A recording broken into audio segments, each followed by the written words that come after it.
Joker 2 just came out, and everyone is so upset about it. It is known as one of the biggest disappointing sequels, period. So welcome to the first episode of Sip and Grade, where we chat, while I sip.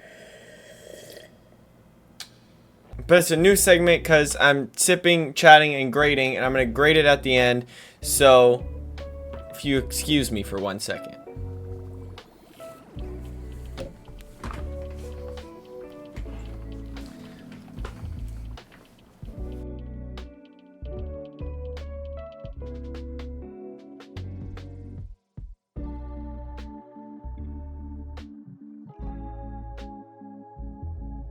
And we're back.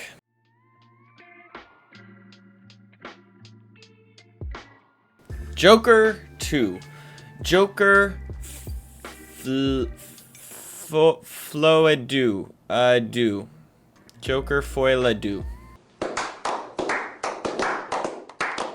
Everybody hates this movie online. This movie is getting roasted more than marshmallows at a Boy Scout camp. This movie is absolutely getting destroyed everywhere. Nobody likes this thing. Critics don't like this thing. Though I liked the first one and critics don't like the first one either. I think it got like a 60%. I don't know. Pop up the Rotten Tomatoes review. Bam! Rotten Tomatoes. There it is. That's what they thought about it right there. See, now that I talked about my editor, now I don't feel weird about like doing random editor things because he has to do it, guys. He has to. So I can just go and it's like explosion, pow, like that kind of stuff. Look, coming in hot. See, coming in hot. Okay, I need to stop playing around because I'm just making him do more work. Anyways, I didn't think this movie was the worst movie ever made. I didn't think it was the worst sequel ever made. I don't understand why people dislike it so much. I agree it's not great. Like, it's not like an A+ movie for me, but it's not like an F tier movie for me either. Like, so I think it's kind of interesting. It's not gonna be everyone's favorite movie. This is not my favorite movie. I'm not gonna come here and like show you how brilliant and amazing this movie is. But I will say, it's not as bad as everyone's saying. What did you say? I disagree. I think you should go see it in theater. I think the score itself makes it worth seeing in theater. I think Joaquin Phoenix is an amazing actor. I think the cartoon kind of animation at the beginning of the movie was amazing. I think this duality of man, duality of a psychopath is cool concept to kind of look into. And yeah, the movie did not need a sequel. I'm not gonna sit here and be like Joker 1 needed a Joker 2. Like, look at them as standalone film is what I do. And I know you're not supposed to, and so as a sequel, I do think that it's not the best thing ever, but I will say when I look at these two movies, the first one is much better. The first one is great, and the first one is amazing. But I also think that there's a lot of people that didn't like the first one, and they called the first one Oscar bait, award bait, like that kind of stuff of like, oh, like, look at all the awards it's winning, like, it's only made to get awards. Why can we not create for the purpose of getting recognition? I don't understand that. So to sit here and say that, like, it's not a great movie because the first one wasn't great because it was just like bait for an awards, I think it's crazy. But I also understand that, you know, there's a lot of fans of this character, right? There's so many comics about this character. There's so much content surrounding this character. Everyone thinks about the Joker. Like, the Joker is probably one of the most well-known villains, period. I would still say that, like, even more than like Thanos, and like that movie is one of the most all-time grossing movies of all time. But I still think, like, if you ask a little kid, tell me about Thanos or tell me about Joker, I feel like they're gonna know more about Joker. I could be wrong, at least in my generation I think that's true, but who knows. But I will say that I don't think this movie should be awful. And the three main points that everyone's talking about are the pacing of the movie, the music in the movie, and I've heard a lot of people talk about the ending. So when I get to the ending, I'll give a big old spoiler thing, and by me, we both know who I'm referring to. It's gonna give a big old spoiler warning. It's gonna be like, spoiler, and it's gonna be like sirens or whatever.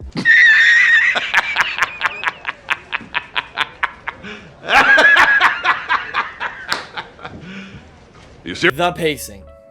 People talked a lot about how the pacing was like quick and then slow and then quick and then slow, and it was all over the place and no one knew what was going on. Like, I don't know how much quicker and how much action you actually want there to be in this thing when the movie is all about being in a psych ward. Like, it's about being in jail. Like, that's the whole premise of the film. The other half of the film is at a trial in a courtroom. Like, these things aren't quick and they're not flashy. The first one, yeah, he was a clown, and then he like did things, and then he killed people, and then there was a subway, and then the Murray show, and then his house. Like, there was more sets, there was more scenes, there was more things, there's more like area of play, where in this one there was not a lot of area of play. This movie is very much knows what it was going into it, and that purely is a sequel to an already good film. I mean, we had it time and time again. It was a standalone thing.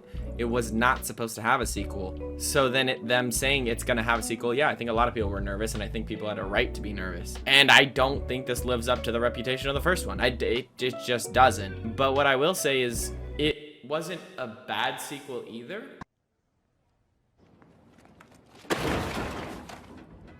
And I guess my perspective on saying that is the sequel was after he killed people and admitted to killing people and was admitted to a psych ward and was put in jail. And that's the sequel we're getting, and that's the sequel we got. He's in jail. He's in a psych ward. He does have to attest to his crimes because it's more of a real world, right? It's not, there's no Batman in this. There's no supervillain. This truly is a what if the Joker lived in real world Chicago. Like, that's kind of how it felt. Or like real world New York. Like, and that's the film that we got. And so I think to sit here and be like, it needed to be more flashy and all, it's just not going to be. Obviously, in this one, they did use some more characters from like the typical Batman comics. There was Harvey Dent in this one.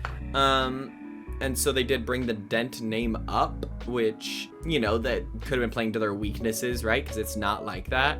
But the pacing in this thing is slow, but I also think it's about the same speed as the first one. It was methodical, and it was cynical, and it was dark, but it moved very slowly and cautiously. It used the cello and some of those strings to pull you along, and I think that's what this one did too. But that works with the Joker's character. It makes the Joker feel darker. It makes him feel more cynical and more evil and more emo.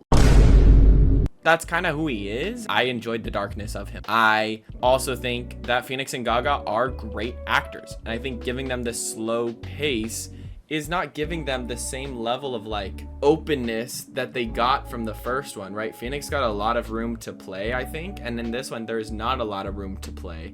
But he still fully envelops this character. And that worked for me. It was slow, but cynical. And I liked the trial too. I thought each person that took this stand was kind of recapping the first one, but in a way like what actually happened from their perspective, and what is real. And I think that this movie did that well. We knew that from the trailer that Arthur was eventually going to represent himself. That's not really a spoiler. And he does, as the Joker. And we see that. We see this duality of like, is he the Joker? Is he Arthur? What does that mean? Are there two personalities inside of him? Is there this shadow? And that was cool. I thought that was awesome to see him like kind of talk and dance and to fully be this character of Arthur, but also the Joker, right? And from that point, the pacing worked for me. And I thought, yeah, I don't really see the big fuss about like it was all over the place. I don't think it was. There was one setting and it stayed in that setting for the most part. I think it worked. The music, I also saw a lot of people saying Gaga was only in this movie for the musical numbers. I can't say I disagree with that. Like, she really is only in here for the music, but also the music works for me because I bought into the vision from the animation at the very beginning portrays this like, oh, we're getting into a duality of man situation. We're getting into like two personalities. And so for me, when the Joker personality was kind of behind Arthur, when he didn't have the light, when he wasn't out front, that is what was going on in his head, was this musical number, was this love, this sexiness, this thing with Gaga. And I think that kind of worked. And, you know, there's a very specific moment that I can think of in kind of like when they were doing the game show, and I'm not gonna like exactly say it because I'm not gonna spoil it, but there's a scene in there where she does something to the Joker that I think a lot of people don't see coming. You're picking up what I'm putting down. And I think that for me was the moment that Arthur took back into himself the role of being in his head, and that's when the Joker was like playing out in the real world. And so obviously the Gaga, or the Lee, I guess I'll say the Lee inside of Joker's head wouldn't love Arthur, right? I think that when you look at it from that perspective of the music numbers and the game show and kind of what goes on in his head, or the talk show, I should say, that is whoever is not currently in charge. It's not necessarily like a different space, if that makes sense. For me, that's how I perceived it. I could have just the worst opinions of all time on film. That's okay. You don't have to like my perspective, right? I think making this, I'm kind of already going into the perspective of like, this is probably gonna be one of the most disliked videos I have to date. You're goddamn right. But also, it's fine with me because this is kind of how I'm just feeling about it. And I feel like it works. And I feel like it looked good to me. Also, those musical numbers didn't take away from me any of like the rest of the film. For me, those musical numbers added to the edginess and the darkness. I couldn't recite any of the songs. I couldn't sit here and be like, oh, all the songs were blah, blah, blah. But I also don't think that was the point, right? If I take a movie like, I don't know, West Side Story, I could sing some of the tracks, right? Or, you know, any musical ever. Like I can sing some of them. I can actually walk away, like Wicked's coming out, I can already sing some of the songs because that's what a musical is. This movie has music in it. It's not a musical, right? And that's where I would say it works for me, of not being able to recite any of the songs. And also what he was saying in the songs, yeah, he could have just said in a couple of sentences, but what musical is that also not true? Like, that was something that I was also confused about, because genuinely the music just is supposed to add to the atmosphere and play into the film's strengths.